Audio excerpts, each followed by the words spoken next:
Hello everyone, very very good morning and सुप्रभात to all of you. यानी कि सभी लोगों को शानदार तरीके से टेक्स्ट बुक सुपर कोचिंग पर स्वागत है। शुरू करते हैं आज के इस टॉपिक के साथ में। एक्चुअली आज का टॉपिक जो है दैट इज PYQs, मतलब प्रीवियस ईयर क्वेश्चंस। हम इस सीरीज को ऑलरेडी स्टार्ट कर चुके हैं, तो प्रीवियस ईयर क्वेश्चंस पर हमारा डिस्कशन हो रहा है, और जिसमें से आज एक्चुअली मैं आप लोगों के साथ में बात करूंगा about the PYQs on the population geography, यानी कि जनसंख्या भूगोल में जो गत वर्षों में पूछे गए प्रश्न हैं उन पर हमारी आज बात होने वाली है। लेकिन एक बार फिर से मैं आपको बता दूं, हमारे लाइव सेशंस को ज्वाइन करना आप लोग बिल्कुल नहीं भूलेंगे। That is on morning 8 o'clock, यानी कि सुबह 8 बजे फ्री क्लासेस होती हैं।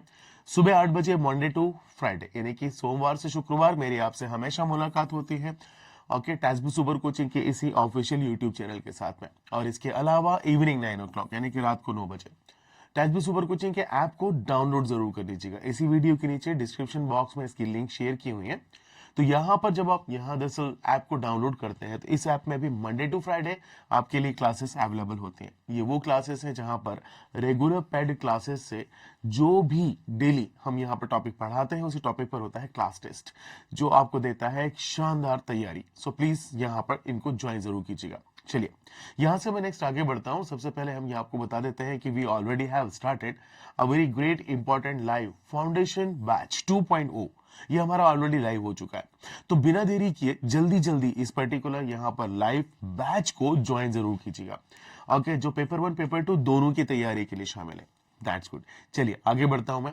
आज हमारे पास में डिस्कशन होने वाला है, दैट इज आई ऑलरेडी है से PYQs, यानी कि previous year question papers on the population geography, यानी कि जनसंख्या भूगोल पर। Again I say very very welcome to all of you on the textbook super coaching. मैं यहाँ से शुरू करता हूँ, और लेकिन एक सबसे इंपॉर्टेंट बात है कि आप सभी लोगों से निवेदन है, आप लोग इस पर्टिकुलर सेशन को लाइक कर लीजिएगा, अपने फ्रेंड्स के साथ में इसे शेयर जरूर कीजिएगा। ओके, और जितना हो सके एक्चुअली इसको पर्टिकुलर यहाँ पर आप जितने लोगों के साथ में शेयर करेंगे उतना ज्यादा बेहतर है। और हाँ, यहाँ पर आप सभी लोग इस पर्टिकुलर हर एक क्वेश्चन के आंसर्स को देने के लिए लाइव चैट में यहाँ पर दरअसल कह सकते हैं कि आंसर जरूर कीजिएगा या पार्टिसिपेट जरूर कीजिएगा। और ये जरूर बताइएगा कि how do you find the questions, यानी कि क्वेश्चंस कैसे लगे, कंटेंट डिलीवरी कैसी है। कमेंट बॉक्स में एक कमेंट जरूर छोड़ के जाएगा। Thank you so much. चलिए भाई, तो शुरू करते हैं आपके सामने। That is the first question for you, यानी कि पहला प्रश्न क्या कहता है आपके सामने, सुनिएगा जरा। The highest and the lowest population density difference during the 2001-2011 was recorded respectively in 2001-2011 की अवधि में उच्चतम तथा निम्नतम जनसंख्या घनत्व में अंतर क्रमशः कहां अंकित किया गया है। ओके, आपको आंसर करना है हरियाणा एंड अरुणाचल प्रदेश, नेक्स्ट है उत्तर प्रदेश और तमिलनाडु, नेक्स्ट है वेस्ट बंगाल एंड नागालैंड, फिर है बिहार और नागालैंड। चलिए देंगे आप लोग response. I am sharing with you all the 15 seconds poll. Start कीजिएगा।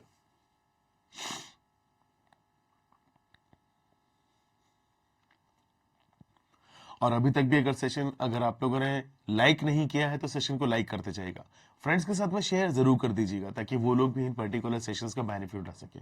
Let's see here, time is over, यानी कि समय हो चुका है। आंसर क्या है? Answer is the D correct, यानी कि बिहार और नागालैंड। मतलब यहाँ पर जब बात करते हैं उच्चतम और यहाँ पर निम्नतम जनसंख्या घनत्व में अंतर जो है वो सबसे बड़ा हमें देखने को मिलता है बिहार में और नागालैंड में। सो ग्रेट, बहुत बढ़िया। Okay, that's good, so great. Okay, बहुत जबरदस्त तरीके से रिस्पॉन्स आप लोगों का कर रहे हैं आप लोग। अगला प्रश्न आप लोगों के पास में है, देखिएगा जरा। ओके, क्वेश्चन नंबर 2, दूसरा प्रश्न। Net population change is determined by. Okay, net यानी कि शुद्ध जनसंख्या परिवर्तन किसके द्वारा निर्धारित होता है? आपको रिस्पॉन्स करना है मोर्टेलिटी यानी कि मारत्यता, माइग्रेशन प्रवास, फर्टिलिटी प्रजननता, यानी कि बोथ, दोनों, ए एंड सी। ठीक है, चलिए भाई आप देंगे रिस्पॉन्स फटाफट 15 सेकंड में।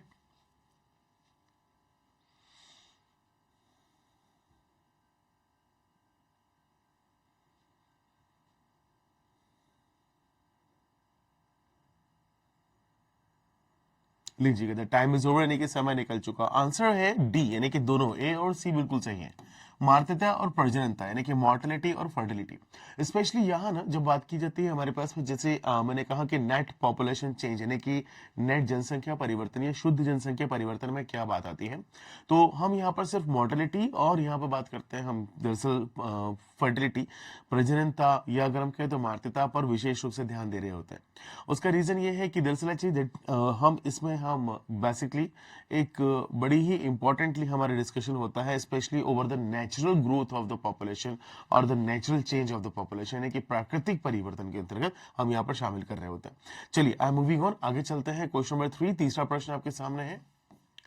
The stages of the inception in the dynamics of the urban growth refers to. Okay, नगरीय वृद्धि की गतिकी में प्रारंभ की अवस्था किससे संबंधित है? प्रारंभ की अवस्था किससे संबंधित है, आपको आंसर करना है, ठीक है। Uh, the factor which gives rise to a city in a particular place, वह कारक जो एक विशेष स्थान में नगर को जन्म देता है। Next, the process through which separate functional district are carved out, वह प्रक्रिया जिसके द्वारा अलग अलग प्रक्रियात्मक क्षेत्रों का निर्माण होता है। And next, the outward often radial movement of activity from the center, केंद्र से गतिविधियों की बाहर की ओर प्रायः अरीय गति, और the pattern of forcing activities out of an area, गतिविधि को क्षेत्र से बाहर करने का एक प्रतिरूप। ठीक है, चलिए अब आप लोग देंगे रिस्पांस, राइट, लीजिएगा 15 सेकंड्स का टाइमर आपके पास में, go on and give the response.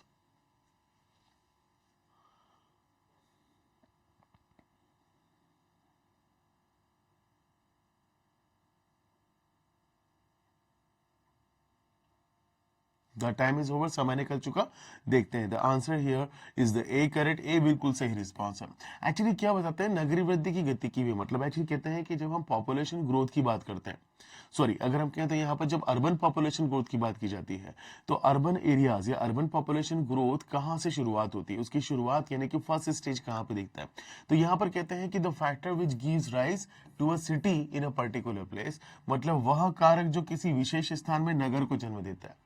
क्योंकि यहाँ पर इसमें दरअसल एक छोटा सा कॉन्सेप्ट हमारे पास में आता है। कॉन्सेप्ट ये आता है कि दरअसल किसी भी अर्बन एरिया में, ओके, जब हम बात करते हैं किसी भी अर्बन एरियाज के डेवलपमेंट के लिए, तो सबसे पहली बात आती है कि what is the urban areas, यानी कि नगरीय क्षेत्र क्या है। The urban areas are those where the secondary apart from the primary activities, secondary, tertiary or any of the particular activities are performed in a by the large amount of population, मतलब जहां पर प्राथमिक गतिविधि को छोड़ करके अन्य विभिन्न प्रकार की द्वितीयक, तृतीयक या अन्य विभिन्न प्रकार की जो गतिविधियां होती हैं वह अधिकांश जनसंख्या यहाँ पर ओके निहित दिखाई देती है। तो ऐसी अवस्था में साफ साफ हमारे पास में बात आती है कि दरअसल एक ग्रामीण क्षेत्र का नगरीय क्षेत्र में परिवर्तन का मतलब प्राथमिक क्रियाकलापों को छोड़कर अन्य विभिन्न प्रकार के क्रियाकलापों की ओर आपका परिवर्तन या रुझान आना। और यही चीज हमारे पास में देखने को मिलती है कि वह कारक जो किसी विशेष स्थान पर नगर को जन्म देने के लिए प्रारंभ करता है यह उसकी प्रारंभिक स्थिति होगी। Okay, that is the way. Okay, the factor which gives rise to a city in a particular place will be that the first stage of the development और the growth of the any city. बहुत बढ़िया, बहुत अच्छे, अच्छा attempt किया आप लोगों ने, बहुत अच्छा। चलिए मूविंग टू द नेक्स्ट, आगे चलते हैं। क्वेश्चन नंबर 4, चौथा प्रश्न आपके सामने है, ठीक है। In multiple nuclei model, which of the following zone is not continuous to the city and develop at outer margin in isolation? Okay, लिखिएगा। बहु नाभिक मॉडल में निम्नलिखित में से कौन सा खंड नगर से सतत नहीं होता तथा बाह्य सीमांत में एकाकी रूप में विकसित होता है? ठीक है, आप लोग रिस्पॉन्स कीजिएगा। Wholesale trade and light manufacturing, थोक व्यापार तथा हल्का विनिर्माण। नेक्स्ट, आउटलाइन बिजनेस डिस्ट्रिक्ट यानी कि बाह्य व्यापार केंद्र। नेक्स्ट, लो क्लास रेसिडेंशियल जोन, निम्न वर्ग आवासीय खंड, या रेसिडेंशियल सबर्ब आवासीय उपनगर। ठीक है, चलिए स्टार्ट करते हैं। 15 सेकंड का टाइम वापस एक बार और आपके पास में स्टार्ट हो चुका है। फास्ट फास्ट, जल्दी जल्दी, बहुत बढ़िया, बहुत बढ़िया।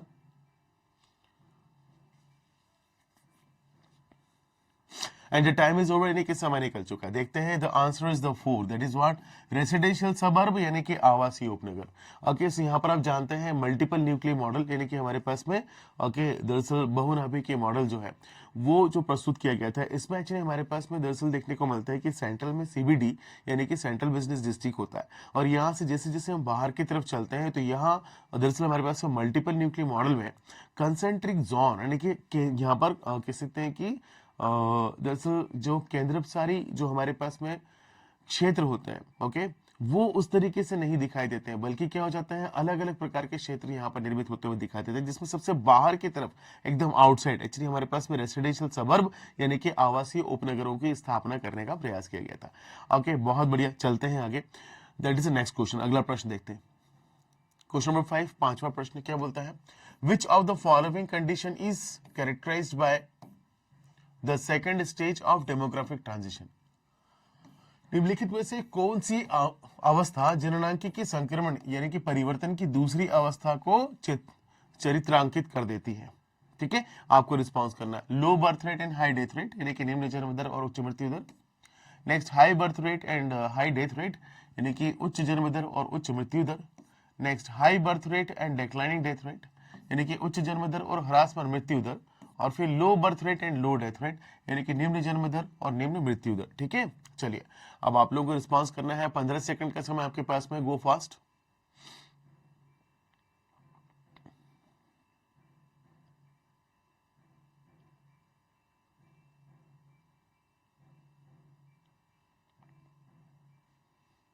लीजिएगा प्लीज, टाइम इज ओवर, यानी कि समय निकल चुका। आंसर देखते हैं, the C is the correct answer, that is the high birth rate and declining death rate, यानी कि उच्च जन्म दर और ह्रासमान मृत्यु दर। बिल्कुल सही response, that is here.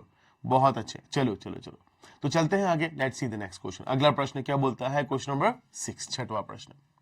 Chain migration is based on, okay, श्रृंखला प्रवसन यानी कि चेन माइग्रेशन किस पर आधारित होता है, आपको रिस्पॉन्स करना है। ठीक है, जॉब अपॉर्चुनिटी यानी कि काम के अवसर पर, किनशिप नातेदारी पर, proximity to place of earlier residence यानी कि पूर्वकालिक आवासीय स्थान से समीपता, या फिर combination of A and C यानी कि ए और सी का संयोजन।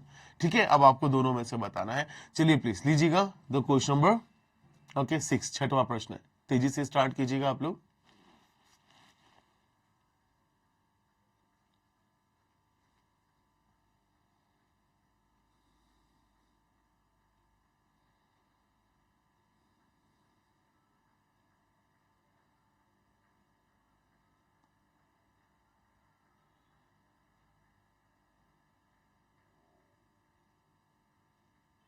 तो टाइम इज ओवर, यानी कि समय निकल चुका है। देखते हैं, answer is the B correct. बहुत बढ़िया, दैट इज व्हाट, नातेदारी, मतलब एक्चुअली बात की जाती है किनशिप। बेसिकली यहाँ पर जब बात आती है कि दरअसल चेन माइग्रेशन, चेन माइग्रेशन का मतलब बहुत साधारण रूप से आप समझिएगा कि जब एक व्यक्ति एक स्थान से दूसरे स्थान पर प्रवास करता है, मतलब जैसे वो शायद ग्रामीण से नगरी की तरफ जाए या नगरी से नगरी या किसी भी स्थान पर, यानी कि किसी भी पर्टिकुलर अगर हम कहें तो प्लेस पर जब वो माइग्रेशन करता है, तो उसके जानने पहचानने वाले जो होते हैं आफ्टर सम टाइम, कुछ समय के बाद में, when actually he settle down, जब वो वहां एक नई जगह जाकर के स्थापित हो जाता है, ओके, धीरे धीरे करके एक एक करके उसके जानने पहचानने वाले, विशेष रूप से बात कर सकते हैं कि नातेदारी में यानी कि किनशिप में, ओके, क्या होता है, वो अपने परिवार को भी धीरे धीरे करके माइग्रेट करना शुरू करता है। और ये कहीं ना कहीं हमारे पास में एक तरीके की क्या हो जाता है, एक तरह से देखने को मिलता है कि एक चेन माइग्रेशन, मतलब एक के ऊपर निर्भरता क्योंकि जुड़ी हुई है, डिपेंडेंसी बनी हुई है, इसलिए one by one the particular peoples are starts moving from one to the another place. That is very good, बहुत अच्छे। चलिए मूविंग टू द नेक्स्ट, आगे चलते हैं। द क्वेश्चन नंबर 7, सातवां प्रश्न क्या कहता है, which one of the following states experienced the lowest growth rate literacy during the 2001-2011? Okay, निम्नलिखित में से किस राज्य में 2001-2011 के दौरान साक्षरताओं में वृद्धि दर निम्नतम रही? ठीक है, आपको रिस्पांस करना है। ओके, केरला यानी कि सॉरी तमिलनाडु, नेक्स्ट है नागालैंड, फिर आता है केरला और फिर है गोवा। चलो देंगे आप लोग रिस्पॉन्स फटाफट, 15 सेकेंड्स का टाइमर।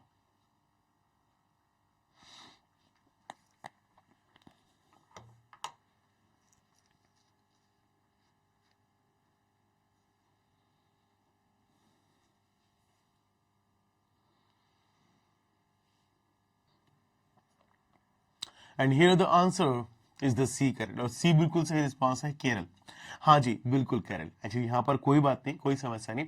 फिर मैं आपको बता देता हूँ कि यहाँ पर काफी लोगों ने बिल्कुल यहाँ पर इस पर्टिकुलर क्वेश्चन को सही नहीं कर पाया, क्योंकि देखो क्वेश्चन को पढ़िएगा जरा एक बार फिर से, कि विच of the following states experience the lowest growth rate of the literacy during 2001-2011।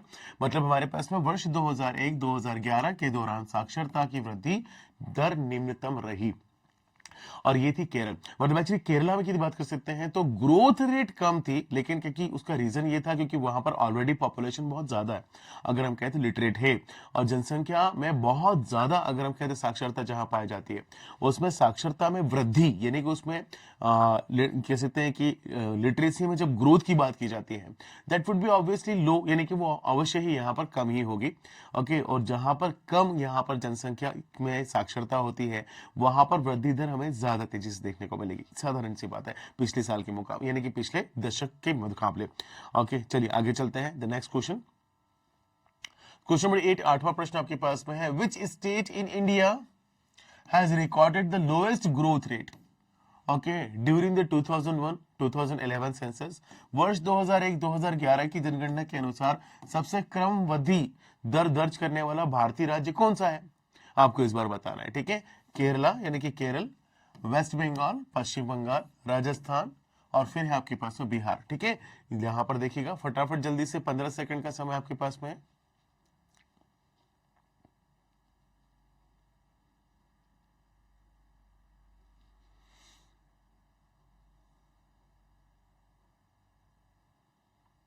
Low ji, time is over, यानी कि समय निकल चुका। So answer is the A correct, यानी कि केरला बिल्कुल सही रिस्पांस है। अभी मैंने जिसे आपको समझाया, आप उस कॉन्सेप्ट को क्लियरली समझ सकते हैं। देखो दोनों ही तरफ से अगर हम कहें तो यूजीसी नेट के द्वारा प्रश्न पूछा जा चुका है, एनटीए के द्वारा। यहाँ पर पहले बोलते हैं कि सबसे ज्यादा अगर हम कहें तो हमारे पास में ग्रोथ रेट कहां पर था स्पेशली, तो यहां पर जब बात आती है तो हमारे पास में वही चीज हमें देखने को मिलती है, दोनों तरफ से यहाँ पर देखिएगा। चलिए आई एम मूविंग ऑन, यहां से मैं आगे चल रहा हूं। नेक्स्ट क्वेश्चन नंबर 9, नवा प्रश्न आपके सामने। असर्शन यानी कि अभिकथन, रीजन और कारण, यानी कि असर्शन रीजन का यहां पर प्रश्न आपके सामने। ठीक है, आराम से देखिएगा जरा। The very high population density of more than 400% पर square kilometre extends from upper Indus, Sutlej, Ganga, Brahmaputra valley and delta. ठीक है, 400 व्यक्ति प्रति वर्ग किलोमीटर से ज्यादा का जनसंख्या घनत्व का विस्तार ऊपरी सिंधु, सतलज, गंगा, ब्रह्मपुत्र घाटी और डेल्टा तक है। ओके, रीजन, कारण सुनिएगा जरा। This phenomena is attributed to rich alluvial soil, flat land, rice and wheat cultivation, irrigation facilities and favourable climatic conditions. इस परिघटना का कारण उपजाऊ जलोढ़ मिट्टी, समतल भूमि, चावल और गेहूं की खेती, सिंचाई सुविधाएं और अनुकूल जलवायु परिस्थितियों का पाया जाना होता है। चलिए, तो यहां पर अब आएगा, यहां पर आंसर करेगा। सो ए यानी कि दोनों स्टेटमेंट सही हैं और आर इज द सही एक्सप्लेनेशन, आर सही व्याख्या है। दोनों स्टेटमेंट कही है लेकिन आर सही व्याख्या नहीं है, अकेला ए या फिर अकेला आर सही है। चलिए आप लोग देंगे रिस्पॉन्स फटाफट इन 15 सेकंड्स, 15 सेकंड के अंदर। लीजिएगा please start.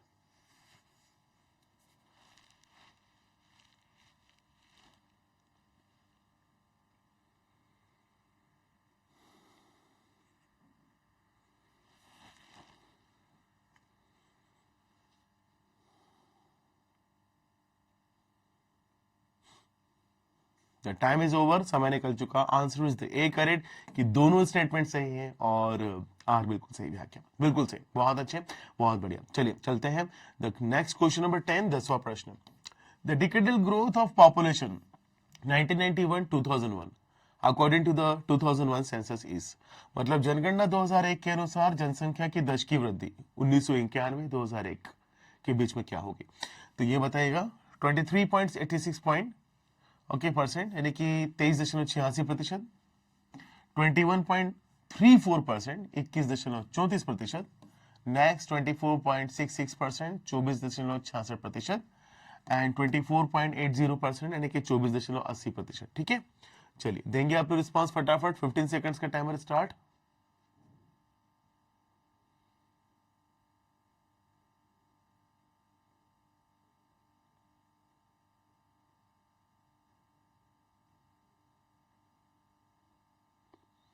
And the time is over, समय निकल चुका। सी बिल्कुल सही रिस्पॉन्स है, दैट इज 24.66%, एकदम सही, बहुत अच्छे, बहुत बढ़िया, कोई बात नहीं। फिर एक बार और मैं आपको बता दूं, ओके, इस बात को मान के चलिएगा कि सही किया तो जीत गए और नहीं किया तो सीख गए। सीखना वाकई में बड़ा इंपॉर्टेंट होता है, क्योंकि अभी सीखेंगे तो अपने एग्जामिनेशन में आप यहां पर जबरदस्त तरीके से जीतेंगे। So please be ready and तैयार। एक बार फिर से मैं आपको बोलना चाहूंगा कि सेशन को अगर आपने लाइक नहीं किया तो सेशन को लाइक कीजिएगा फटाफट जल्दी से।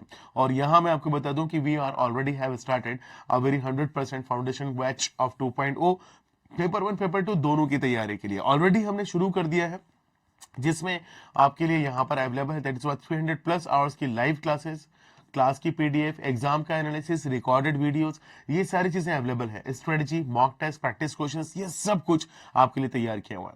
तो भूलिएगा मत और देर भी मत कीजिएगा, जल्दी जल्दी इसे ज्वाइन करना यहां पर ध्यान रखिएगा। और हाँ, यहां पर इसे ज्वाइन करने के लिए आपको सिर्फ एक काम करना है, हमारे काउंसलर्स को कॉल करना है। नंबर मैं आपको बताता हूं 8045888812, इस नंबर पे कॉल कीजिएगा और जुड़िएगा हमारे काउंसलर्स के साथ में, उनसे बात कीजिएगा, उनसे डिस्काउंट्स और बाकी सारे इंफॉर्मेशन को लेने के बाद सबसे आखिरी में मेरे नाम के कूपन कोड का यूज करना बिल्कुल मत भूलिए, ISH यानी कि आशीष, जहां आपको मिलता है एक्स्ट्रा डिस्काउंट, दैट्स गुड। तो भाई यहां पर एक्चुअली इस पर्टिकुलर सेशन को लाइक जरूर कर लीजिएगा। और अभी तक भी अगर आप हमारे टेलीग्राम ग्रुप में ज्वाइन नहीं हुए हैं तो आप मेरे टेलीग्राम ग्रुप में ज्वाइन जरूर हो जाएगा। इसी वीडियो के नीचे डिस्क्रिप्शन बॉक्स में इस टेलीग्राम ग्रुप की लिंक शेयर की हुई है। ये वो टेलीग्राम ग्रुप है जिसमें काफी स्टूडेंट्स यहाँ जुड़े हुए हैं और आपको बेनिफिट प्रोवाइड करते हैं। और क्योंकि हर एक अगर हम कहें तो इंपॉर्टेंट लिंक्स, इंपॉर्टेंट अगर हम कहें तो इन्फॉर्मेशन, या फिर अगर हम कहें तो फ्री क्लासेस की जितनी भी लिंक्स होती हैं, जिस पर्टिकुलर ओके पीडीएफ या फिर कह सकते हैं कि जिस पीपीटी के थ्रू मैं आपको पढ़ा रहा हूँ, इसकी पीडीएफ वगैरह ये सब कुछ आपके इस टेलीग्राम ग्रुप में ही मिलती है। और यहीं पर एक्चुअली मैं आप लोगों के साथ में इंटरेक्शन करता हूँ, जुड़ता हूँ, बात करता हूँ, आपके डाउट्स, आपके कंफ्यूजन यहाँ पर क्लियर करे जाते हैं। तो मैं आपसे रिक्वेस्ट करूंगा कि आप लोगों में से अभी तक कोई भी अगर टेलीग्राम ग्रुप में ज्वाइन नहीं हुआ है तो टेलीग्राम ग्रुप में ज्वाइन जरूर हो जाएगा और अपने फ्रेंड्स को भी इसमें ज्वाइन कराइएगा। ओके, तो वो आपके साथ में जुड़ सकते हैं, दैट्स गुड, सो ग्रेट। तो भैया लीजिएगा, आगे बढ़ते हैं अपने प्रश्न उत्तर की सेशन की तरफ। तो नेक्स्ट क्वेश्चन नंबर 11, 11वां प्रश्न क्या बोलता है, विच one of the following densely populated areas of the world does not rely basically on the agriculture. विश्व के निम्नलिखित सघन जनसंख्या वाले क्षेत्रों में से मूल रूप में कौन सा क्षेत्र कृषि पर निर्भर नहीं है। ठीक है, आपको देना है response, Nile valley of Egypt, मिस्र की नील घाटी, the plains of the mainland China, mainland चीन मैदान के मैदान, चीन के मैदान, और फिर है आइलैंड ऑफ जावा, जावा का द्वीप, या फिर नॉर्थ ईस्टर्न यूएसए, उत्तर पूर्वी अमेरिका। चलिए फिर भी यहां पर 15 सेकंड का समय स्टार्ट होता है।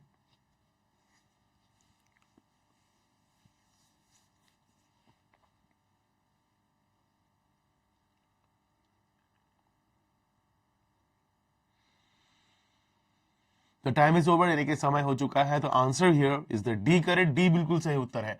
यहां पर देख सकते हैं नॉर्थ ईस्टर्न अमेरिका जो है ना, मतलब एक्चुअली यहां पर एग्रीकल्चर नहीं बल्कि इंडस्ट्रियल काफी जबरदस्त तरीके से यहां पर उद्योगों का विस्तार हमें देखने को मिलता है। चलो द नेक्स्ट क्वेश्चन 15th यानी कि 15वां प्रश्न है, विच one of the north eastern states has the highest concentration of tribal population. Okay, किस पूर्वोत्तर राज्य में सर्वाधिक जनजातीय जनसंख्या पाई जाती है, आपको रिस्पॉन्स करना है। ठीक है, मेघालय, ओके, फिर है असम, फिर है मिजोरम, और फिर है नागालैंड। ठीक है, आपको यहां पर 15 सेकंड्स 15 सेकंड का समय स्टार्ट हो जाता है। So please go on and give the response, let's गो।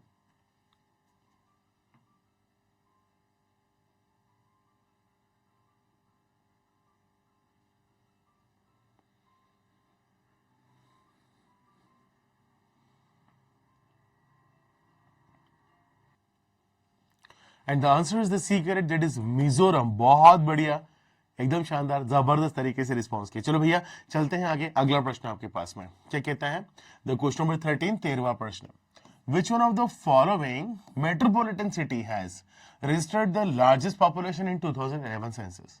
2011 की जनगणना के अनुसार निम्नलिखित महानगरों में से किसमें सबसे अधिक जनसंख्या दर्ज की गई है। ठीक है, आपको रिस्पॉन्स करना है, चेन्नई, फिर है दिल्ली, फिर है कोलकाता और मुंबई। ठीक है ना, चलिए आप लोग रिस्पॉन्स करेंगे, लीजिएगा प्लीज स्टार्ट फटाफट, 15 सेकंड्स का टाइमर आपके पास में है, गो on and give the response.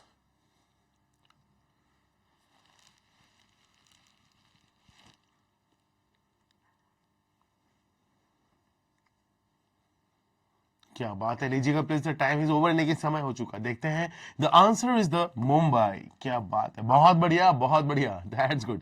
चलिए क्वेश्चन नंबर 14, 14वां प्रश्न आपके सामने।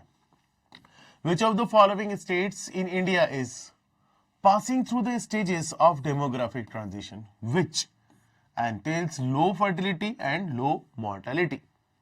बताएगा भारत में निम्नलिखित में से कौन सा राज्य जनसंख्यिकीय संक्रमण की अवस्था से गुजर रहा है जिस दौरान निम्न प्रजनन दर और निम्न मृत्यु दर रहती है।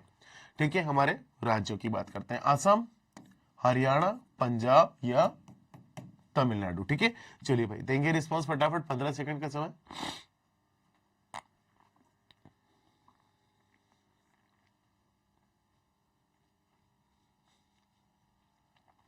गो fast and give the response, जल्दी जल्दी लीजिएगा। द टाइम इज ओवर, यानी कि समय हो चुका। And answer is the D correct, यानी कि तमिलनाडु बिल्कुल सही रिस्पॉन्स है। मतलब एक्चुअली एक ऐसे दौर पर पहुंच गया है जब एक्चुअली यहां पर लो birth rate and low death rate, यानी कि मृत्यु दर और जन्म दर दोनों ही बहुत कम स्थिति में, यानी कि it is the advance level, ये काफी उन्नत स्तर पर माना जाता है। चलिए भाई चलते हैं, अगला प्रश्न आपके सामने है, क्वेश्चन नंबर 15, 15वां प्रश्न। Which one of the following is the important factor in rural out migration in India? ठीक है, बताएगा निम्नलिखित में से कौन सा भारत में ग्रामीण बहिर्प्रवास का महत्वपूर्ण कारक है। आपको रिस्पॉन्स करना है। ठीक है, एग्रीकल्चरल इनएफिशिएंसी, कृषि अक्षमता, पॉपुलेशन ग्रोथ, जनसंख्या वृद्धि, lake of basic services in rural areas, ग्रामीण क्षेत्रों में आधारभूत सेवाओं का अभाव, अनएम्प्लॉयमेंट, बेरोजगारी। ठीक है, चलिएगा दीजिएगा रिस्पांस फटाफट वापस एक बार यहां पर। ओके, 15 सेकंड्स का टाइमर आपके पास में है, लीजिएगा स्टार्ट आउट।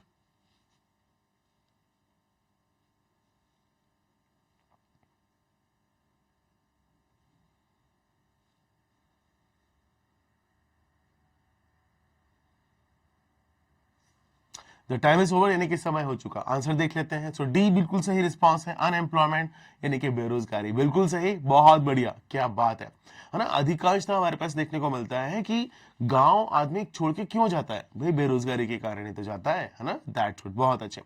चलिए भाई चलते हैं, अगला प्रश्न आपके पास में, क्वेश्चन नंबर 16, 16वां प्रश्न। Which one of the following criteria is not used for the classification of human races? भाई मानव जातियों के वर्गीकरण के लिए निम्नलिखित में से किस कटौती का उपयोग नहीं किया जाता? ठीक है, नहीं किया जाता। आपको आंसर करना है नेत्र यानी कि आईज, नोज नासिका, ईयर कान और केश मतलब hair. Go start.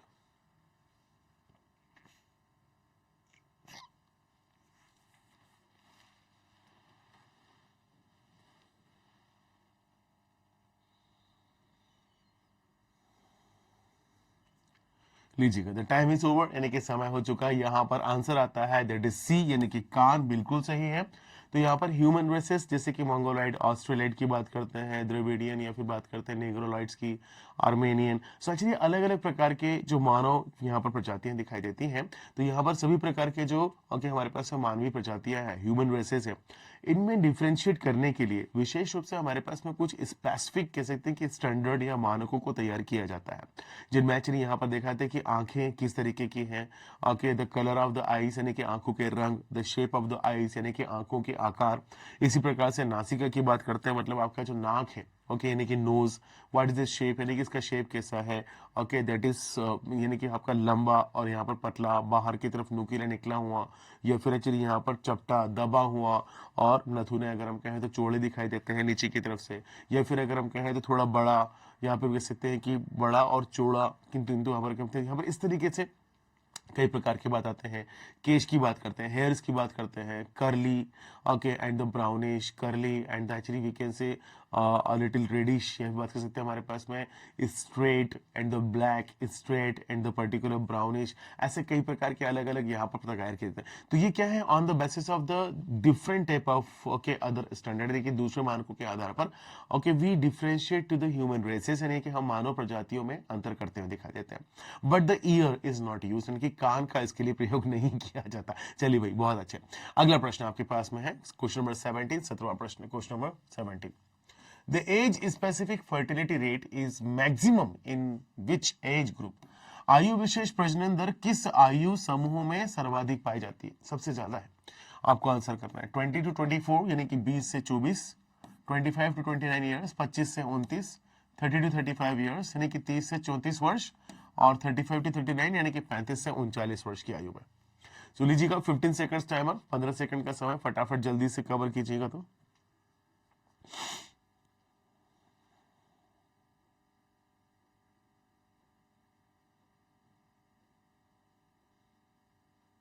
That's good, the time is over, समय निकल चुका। आंसर देखते हैं, ए बिल्कुल सही रिस्पॉन्स है, बहुत बढ़िया, 20 से 24 वर्ष यानी कि 20 to 24 ईयर्स, एकदम सही, बहुत अच्छे, बहुत बढ़िया, बहुत बढ़िया। चलिए चलते हैं द नेक्स्ट क्वेश्चन हियर, अगला प्रश्न आपके पास में, क्वेश्चन नंबर 18, 18वां प्रश्न है। Okay, which one of the following region okay dominates the rural to urban migration in India? भारत में ग्रामीण से नगर प्रवास के लिए निम्नलिखित में से कौन सा मुख्य कारण होता है? निम्नलिखित में से कौन सा मुख्य कारण होता है? आपके आंसर, मैरिज यानी कि विवाह, एजुकेशन शिक्षा, फैमिली मूवमेंट, ओके परिवार में स्थानांतरण, या फिर एम्प्लॉयमेंट यानी कि रोजगार। ठीक है, चलिए अब देंगे रिस्पॉन्स फटाफट। 15 सेकंड्स का टाइमर है, 15 सेकंड का समय।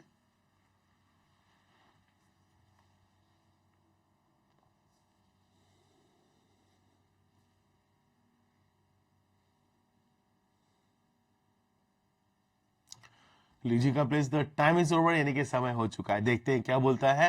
डी बिल्कुल सही रिस्पांस है, एम्प्लॉयमेंट, बहुत अच्छे, बहुत बढ़िया। तो यहाँ पर भारत में ग्रामीण से नगर प्रवास के लिए निम्नलिखित मुख्य कारण, तो एक्चुअली हमारे पास रोजगार देखने को मिलता है। एक्चुअली ये एक क्वेश्चन जो है वो डबल डबल हो गया है। यस आई नो वेल, बिल्कुल जानता हूँ, कोई दिक्कत नहीं, लेकिन मजबूत हो गया, बड़ा अच्छा। चलिए भाई अगला चलते हैं, लीजिएगा please next question, question number 19, 19वां प्रश्न। विच of the following statement about the consequences of the migration is correct? ठीक है, प्रवास के परिणामों के बारे में कौन सा कथन सही है? ठीक है, आपको रिस्पॉन्स करना है। Population resource relationship of the two areas involved in the process of migration gets modified significantly as a result of migration. ठीक है, प्रवास के फलस्वरूप प्रवास की प्रक्रिया से जुड़े दो क्षेत्रों का जनसंख्या संसाधन संबंध काफी बदल जाता है। नेक्स्ट बी देखिएगा, the people who migrate from the rural areas to the urban industrial areas suffer from the lack of open space, fresh air and the good housing.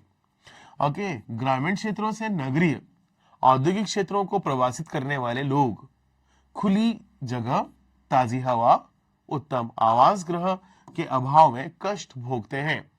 Next, the dietary habits of the emigrants also changes in the new areas. नव क्षेत्रों में प्रवासियों की आहार आदतें भी बदल जाती हैं। And next, all of the above are correct यानी कि उपरोक्त सभी सही है। ठीक है, चलिए भाई देंगे रिस्पांस फटाफट, 15 सेकंड्स का टाइमर आपके पास में, start.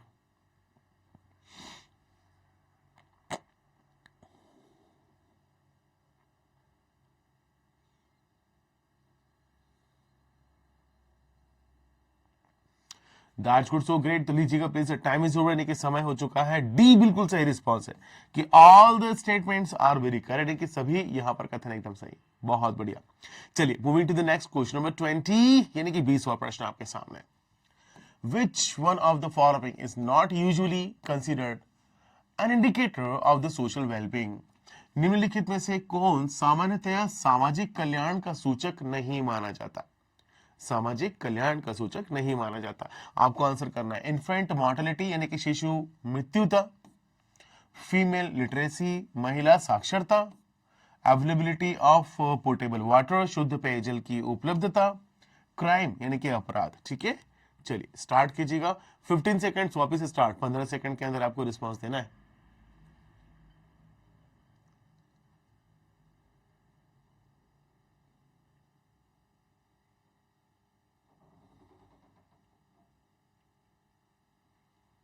The time is over यानी कि समय निकल चुका। Answer is the D correct, that is a crime. बहुत अच्छे, बहुत बढ़िया। और यहां ला करके बहुत जबरदस्त तरीके का आप लोगों ने बिल्कुल रिस्पॉन्स दिया है, मानना पड़ेगा। Thank you thank you thank you so much. एक बार फिर से मैं बोलना चाहूंगा कि सेशन को लाइक कर लीजिएगा, अपने फ्रेंड्स के साथ में शेयर करना बिल्कुल मत भूलिएगा। ओके, और यहां ना करके आज की क्लास में यहां पर स्टॉप करता हूं, लेकिन important 100% live foundation course batch 2.0 join करना बिल्कुल भी मत भूलिएगा, क्योंकि पेपर 1 पेपर 2 दोनों की तैयारी के लिए ये बैच लाइव शुरू हो चुका है। ये आपके जून 2024 को टारगेट करेगा, और एक्चुअली आपके पास में सारी चीजें यहां पर अवेलेबल है। आपके सुपर टीचर्स बिल्कुल तैयार खड़े हुए हैं। आपको फटाफट कॉल करना है, हमारे काउंसलर्स के साथ में बात करना है, दैट इज 8045888812। इस नंबर पे कॉल करेंगे और जल्दी से हमारे काउंसलर्स के साथ में मुलाकात हो जाएगी आपकी। और दूसरी बात मैं आपको बता दूं कि मेरे नाम की कूपन कोड का यूज करना भी मत भूलो भाई। यहां पर सिर्फ एक सबसे छोटा सा काम करना है, ASH आशीष नाम के कूपन कोड का यूज करना है, मिलता है आपको एक्स्ट्रा डिस्काउंट। मतलब अपने सारे डिस्काउंट्स और सारी बातें कर लेने के बाद में सबसे आखिरी में मेरे कूपन कोड का यूज कीजिएगा, तो आपको मिलता है एक्स्ट्रा डिस्काउंट। ये है आपके लिए बेनिफिट। और यहां पर मैं दूसरी बात बता दूं कि दरअसल अभी तक भी अगर आपने हमारे टेलीग्राम ग्रुप को ज्वाइन नहीं किया, तो जल्दी जल्दी टेलीग्राम ग्रुप को ज्वाइन जरूर कर लीजिएगा। टेलीग्राम ग्रुप को ज्वाइन करने के लिए आपको इसी वीडियो के नीचे दिए हुए डिस्क्रिप्शन बॉक्स में ओके लिंक शेयर की हुई है, वहां से आप टेलीग्राम ग्रुप को ज्वाइन अवश्य कर लीजिएगा, जहां पर हम आपके साथ में खूब सारे इंपॉर्टेंट सेशंस के लिंक्स ओके, और साथ ही साथ एक्चुअली हमारे पास में फ्री क्लासेस के लिंक्स और बड़ी इंपॉर्टेंट इंफॉर्मेशन ओके, और साथ ही साथ जिस पर्टिकुलर ओके पीपीटी के थ्रू मैं आपको पढ़ा रहा हूं, इसकी पीडीएफ भी वहीं अगर हम कहते टेलीग्राम में ही शेयर करते हैं। और बहुत सारे डिस्कशंस और बहुत सारी चर्चाएं हमारे साथ में जैसे टेलीग्राम ग्रुप में होती रहती है, तो देर मत कीजिएगा, जल्दी से ज्वाइन कीजिएगा मेरे साथ में इसी ग्रुप में। और thank you so much to all of you, आप सब लोगों का बहुत बहुत धन्यवाद टेक्स्टबुक सुपर कोचिंग के इस प्लेटफॉर्म पर आने के लिए, क्योंकि ये है एक वन स्टॉप सॉल्यूशन। मतलब कहते हैं कि यहां आए तो फिर कहीं और जाने की आपको जरूरत नहीं है। एक बार फिर वापस thank you so much to all of you, बहुत बहुत धन्यवाद आपका। ओके, हमारी मुलाकात होगी ओके इवनिंग 8 o'clock, यानी कि रात को 8 बजे। और सॉरी, रात को 8 बजे नहीं बाबा, इवनिंग 9 o'clock यानी कि रात को 9 बजे, जहां पर हमारे पास में हम बात करेंगे मंडे टू फ्राइडे, सोमवार से शुक्रवार वाली टेक्स्टबुक सुपर कोचिंग के ऐप पर। सो भूलिएगा मत ओके, शाम की क्लास जोरदार वाली क्लास ओके, हर एक दिन के टॉपिक के साथ में जुड़ी हुई है। सो इस particular okay textbook super coaching के ऐप को डाउनलोड करने के लिए इसी वीडियो के नीचे के डिस्क्रिप्शन बॉक्स को देखिएगा। Thank you so much, take care of you, नमस्कार, फिर मुलाकात होती है शाम को, bye, have a good day.